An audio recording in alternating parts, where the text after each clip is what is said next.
It definitely sounds like there's some mental incapacity defense. The Fox Virginia News at 10 is next. Tonight, the former UVA student athlete accused of killing 3 UVA football players and wounding 2 others won't go on trial this year. We've got the details on that new timeline. Plus, we'll show you where all your local members of Congress stand on the newly released immigration bill as a showdown looms on Capitol Hill. And Virginia delegates approved banning the sale and possession of assault firearms manufactured later this year. We have the reactions. It's 10 o'clock, time for the Fox Virginia News. Now, Fox Virginia News at 10. Well, good evening, and thank you so much for joining us tonight. I'm Alexia Williams. And I'm Ashley Brooks. We'll get back to those stories in just a moment, but first, here's Travis with your Fastcast. And now, your CBS 19 Weather Authority forecast from the Bright Star Care Charlottesville Weather Center. I realize Monday may not be your favorite day of the week, but when you've got sunshine in mid-50s in early February, maybe makes the case for making today a decent day. At any rate, pleasant weather, really an extension of the conditions that we had this past weekend. I do realize there are some of you that like colder conditions and snow. Don't get your hopes up, though. Neither of those two things show up in the extended forecast. We'll talk about that later, but right now, 42 in Charlottesville, 36 in Orange, Scottsville and Louise at 35 and 34 degrees in downtown Stanton. Skies have been clear since early this morning, and they will stay clear as high pressure moves into the Ohio Valley. Therefore, no clouds, no showers, no snow, no problems. 32 your overnight low in Charlottesville. Outlying areas will see mid to upper 20s. And then tomorrow, we get the same great sunny sky as today, but slightly cooler air will bring temperatures back. That said, a high of 50 degrees, still very seasonable. Warmer times ahead, definitely. Sunshine, more of that, you betcha. Rain, not so much. Full breakdown of your 7 days coming up in just a few minutes. All right, Travis, thank you. Our top story tonight, the Virginia House of Delegates has approved a controversial measure on a party line vote, a ban on assault weapons. The bill has been a top priority for Democrats. Fox Virginia's Garrett Witten has more. Hi, Garrett. Alexia and Ashley, House Bill 2 would ban the sale of and possession of assault firearms manufactured later this year. With a Democratic majority in the Senate, a similar bill is expected to pass, but it is unclear what will happen when it gets to Governor Youngkin's desk. It's unconstitutional. It's unnecessary. It's the assault firearms bill. And it's only going to make people less safe than more safe. House Bill 2, recently approved by the House of Delegates along party lines 51 to 49, is headed to the Senate. The bill would ban the sale and possession of assault firearms manufactured after July 1st of this year. So that's why I'm calling it a war, because they're attacking somebody that's done nothing wrong, and they're coming from all different angles. Philip Van Cleve, president of the Virginia Citizens Defense League, a gun rights organization, says he and his group have lobbied for fewer gun restrictions during this year's General Assembly session. With Democrats controlling both chambers, the Citizens Defense League may not get what they want. These weapons of war, these weapons designed to put sustained, aimed fire on an enemy, are being used time and again to kill our children. Republicans are debating the Democrats on this issue. These are used to protect property owners or to protect people that cannot protect themselves. You know, what I love about firearms is that they're the great equalizer. It's a tool that is used to defend people that wouldn't normally be able to defend themselves. A similar bill is expected to pass in the Senate, but what happens after that is still unclear. Governor Glenn Youngkin hasn't said if he will veto the bill, but has said he doesn't believe it's needed. I would hope that the governor would veto this bill. Now, if Youngkin does end up vetoing the bill and it is sent back to the General Assembly, Van Cleve says he considers the bill dead and gone because it wouldn't receive the required votes to override Youngkin's veto. In the studio, Garrett Witten, Fox Virginia News. All right, Garrett, thank you for that report. The alleged attacker of 2 Orange County EMS workers, Sierra Johnson, is behind bars, according to court records. Johnson was arrested last month on a bail violation. Now, if you remember, back in December, Johnson's plea deal was denied by the judge, in which he called the January 2022 attack the most violent attack he had seen without a death involved. Now, again, we have tried contacting Johnson's defense attorney as well as the Orange County Sheriff's Department on details regarding that arrest, but have not heard back yet. We will continue to follow her case and continue to update you as we learn more. A trial date has been set for the UVA student accused of opening fire on his classmates, killing 3 and injuring 2 others. It will begin in January of 2025. You'll remember that the university said that they won't be releasing the external report of the shooting until after the trial is over. Our Fox Virginia's Felicity Taylor was in court this morning and has the latest on the delay, why it's so long, and how holding back this review longer could affect current students and the victims' families. The trial for Christopher Darnell Jones Jr. has been pushed to January of 2025. It definitely sounds like there's some mental incapacity defense. Jones is facing dozens of charges, including 6 counts of aggravated murder for allegedly shooting 5 UVA students and killing 3 on a bus coming back from a field trip. CBS 19 legal analyst Scott Goodman says building an insanity defense takes time, and so will the trial. It's on the books for 3 weeks. It takes a long time to have the experts testify and be cross-examined, and also in this case, because of the notoriety of the case and because everyone is so familiar with what happened in the community, it will take a while to get a jury that's impartial. A verdict will now be made over 2 years after the shooting. The University of Virginia has said it won't be releasing an external review of the incident until after the trial because of concerns over a fair trial. That was simply based on what the president and the rector said, and of course they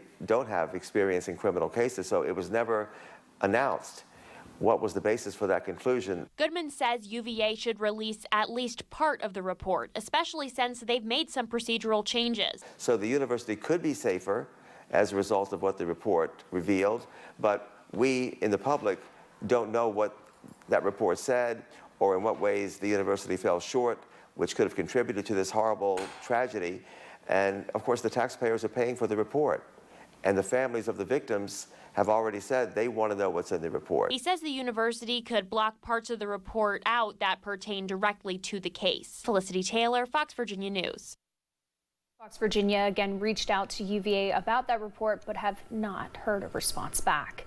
City Council approved a large sum of money tonight for purchasing a property near the downtown mall to address housing needs in the city. The city is proposing to acquire 405 Avon Street and 405 Levy Avenue for nearly $4.2 million for permanent affordable housing. According to the city, the 2 properties are currently vacant. City Manager Sam Sanders says that the intention is to hold the site until the city determines housing needs for homeless services and affordable housing units. Home Depot says that they're making progress in order to begin construction on their proposed store, which is currently located at the Fashion Square Mall. The hardware store proposed the first steps in the construction process to the Albemarle County Architectural Board. The Fashion Square Mall may be looking a little different in the coming months, says Home Depot is making progress in the approval process for Home Depot to start construction. William Mullen attorney Valerie Long presented Home Depot in today's meeting and presented a plan to take down what used to be the Sears building portion of the mall and build a temporary wall of the mall to kickstart the construction of that project. Because of the need to remove part of the mall to create space to build the new Home Depot store, they have to build a new wall, temporary mall on the end of the mall there, the northern end. Next, the proposal needs to get approval from the County Board of Supervisors, which is scheduled to be proposed later this month. She also says the final site plan is still under review, but the approval of this amendment would allow the new Home Depot to be built sooner. Long said that the goal would be to start demolition of the mall wall project and vertical construction of the new Home Depot store in August of this year. Now that the language has been released, we're getting a better idea of how your local elected officials stand on the massive border security deal. Our Fox Virginia's Gretchen Stinger has been talking to the 4 main representatives in Central Virginia. After a $118 billion agreement tied to national security was released on Sunday, conservatives in the House were quick to oppose it, including 5th District House Representative Bob Good, who took to X saying, in part, the terrible $118 billion supplemental worsens the border invasion. Americans will see which Republicans are on their side based on who supports or opposes this disaster. The package includes $20.23 billion to help stop the flow of fentanyl and other narcotics at the border. plus adding more custom and border protection and immigration and customs enforcement agents. Senator Warner says this has taken a long time to negotiate. We now are giving what is needed a significant change of the law. And the question is going to be, folks who've asked for this, are they going to take the deal or are they going to say, no, I think they're not going to take it. I know it might be. Meanwhile, 7th District Representative Abigail Spanberger says in a statement she's frustrated it's such a political issue. She says, quote, "I'm deeply disappointed that some of my House Republican colleagues are threatening to tank this bipartisan deal and jeopardize America's national security." Senator Tim Kaine says this is something he's wanted for a long time. He says, quote, "I have long pushed for comprehensive immigration reform, including boosting border security," end quote. The Senate can vote on this as early as Wednesday. Gretchen Stinger, Fox Virginia News. President Biden ready to take on Donald Trump on the debate stage. And Nikki Haley asks for increased security. Details coming up after local weather authority forecast with Travis. Still a lot of rain falling in Southern California, rain and thunderstorms in Florida. Our rain in our forecast not coming till later this week, if at all. Talk about the fairly dry 7-day coming your way right after this. And now, your CBS 19 Weather Authority forecast from the Bright Star Care Charlottesville Weather Center. Thanks so much for joining us on the Fox Virginia News at 10 o'clock. It's time-lapse time. JES Skyline Network cam from Pantops and Sincere Martha Jefferson Hospital. You probably count on your hand with fingers left over how many clouds move across the sky.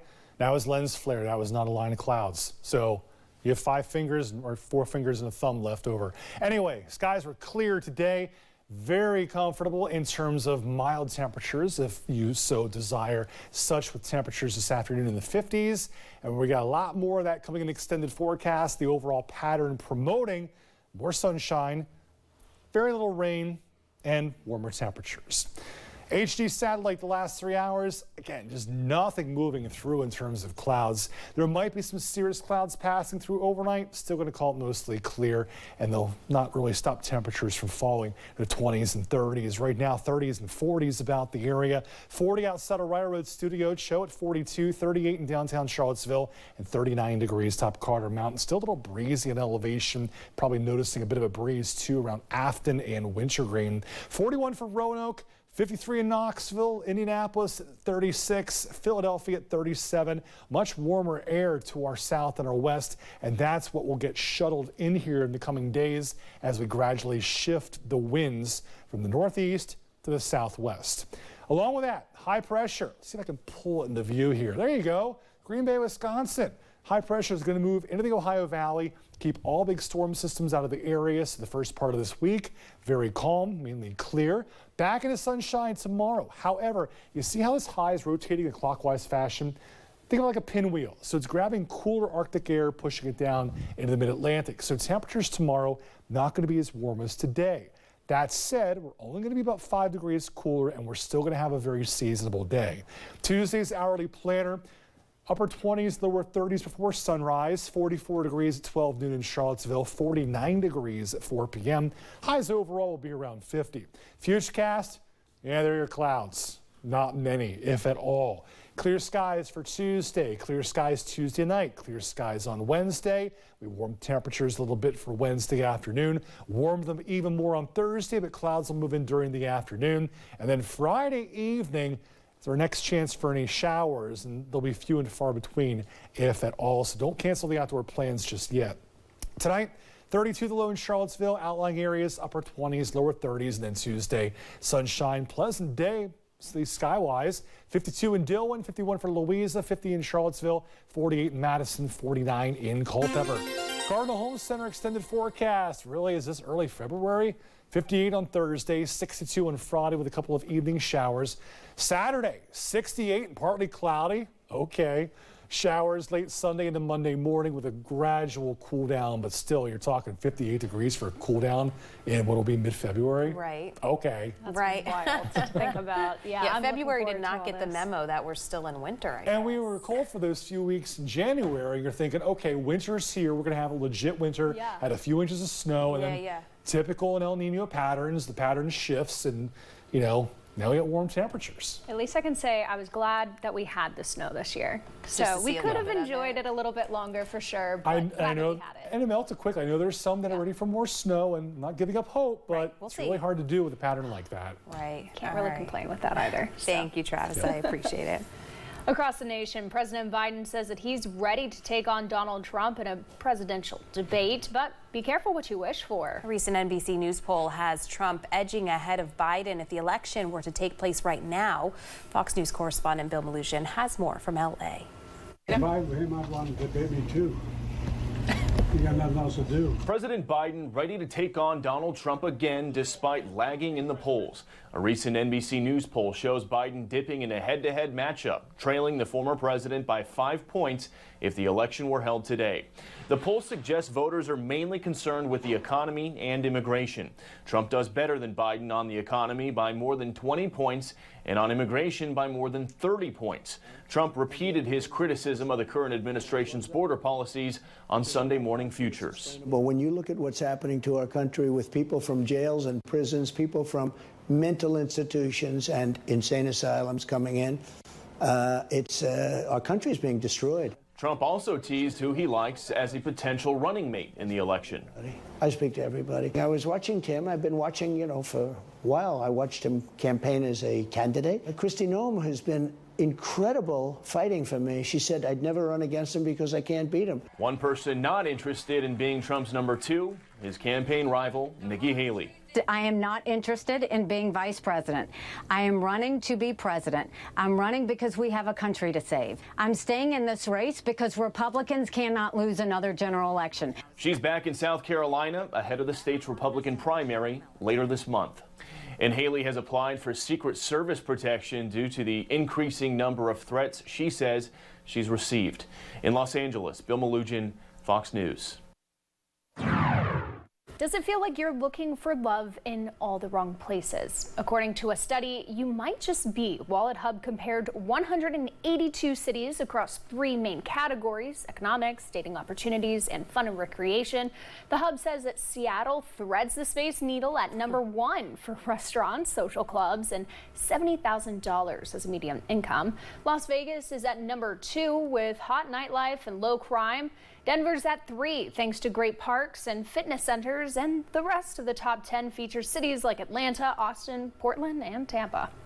A trial date has been set in a blockbuster antitrust lawsuit against Google. According to court documents, the trial between the Department of Justice and the tech giant will start September 9th. The case targets Google's economic dominance in online advertising over the past few years. This is the first antitrust case against a major tech company during the Biden administration. The DOJ is joined by some states that allege unfair competition by Google over its technology and online search rivals. Google says the government's case is, quote, a flawed argument that would slow innovation. Now for some entertainment, the 66th Grammy Awards took place Sunday at Crypto.com Arena in Los Angeles, hosted by Trevor Noah, and the show brought a night of hit music and history-making wins. Here's Fox's Ashley Dvorkin.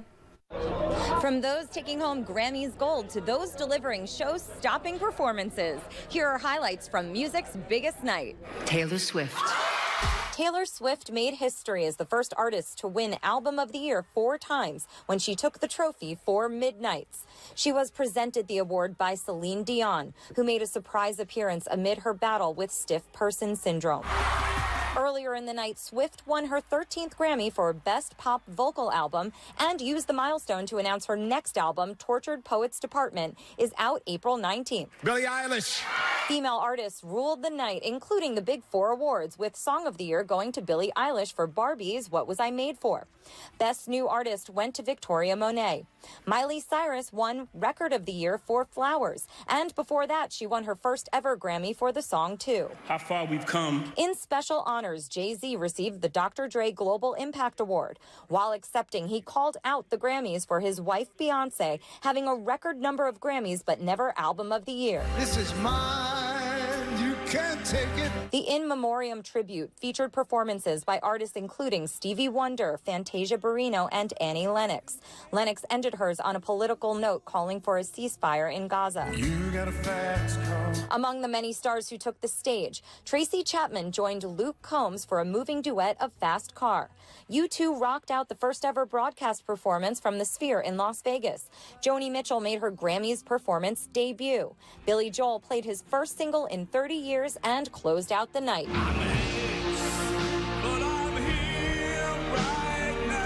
Artists making music history and winners taking their place in Grammys history here at the 66th Grammy Awards. In Los Angeles, Ashley Dvorkin, Fox News. Meanwhile, rapper and social activist Killer Mike is out of jail on his own recognizance after being charged with one misdemeanor count of battery. That's according to the Los Angeles Sheriff's Department inmate website. The arrest happened the same night. The artist won 3 Grammys. Killer Mike is due back in court February 29th. The information from officials referred to him by his legal name, Michael Render. Killer Mike's representatives did not immediately return a request for comment. Spotify is signing a new multi-year deal with podcast host Joe Rogan. The music streaming service says that the new deal will let Rogan's podcasts be distributed to other platforms.